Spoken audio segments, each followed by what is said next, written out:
The New South Wales South Coast is bracing for further flooding this evening.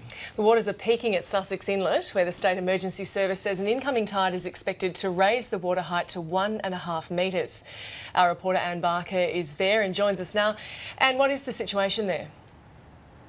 Well, Gemma, as you can see behind me, this road is completely flooded and it is about the peak of the tide now. They're saying that the water level in Sussex Inlet will be about 1.5 metres with the high tide that's happening around now. This is only one of several streets that have been flooded in the last 24 hours.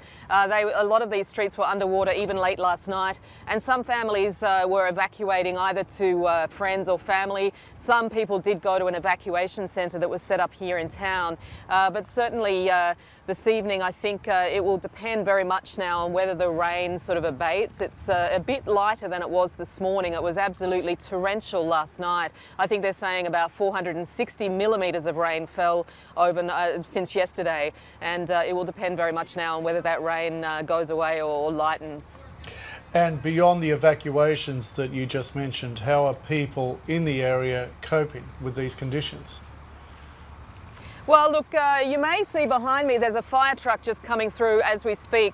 In fact, there were about 2 or 3 people who are apparently trapped at the local caravan park here. Now, whether they ignored a warning to evacuate last night or today, whether they just weren't able to get out, they may not have had a car, I'm not sure. But earlier this afternoon, this truck went in with a boat and presumably help those people get to higher ground. A lot of people have stayed in their homes. They've obviously moved their furniture to higher ground. They've taken shelter upstairs if they had a second story. But a lot of people have also seen considerable damage to their property. We went to some homes where the entire back garden or deck was submerged in water. One woman's house on the edge of one of the inlets here had lost, if not her furniture, I think some of her pot plants, and was in danger of losing her deck. And there's probably been considerable damage here. I think some people who don't have insurance will find there's a fairly expensive bill to clean up once the water does subside. Now, with this peak now hopefully being reached, as you say, how long will it be before the conditions are likely to improve there?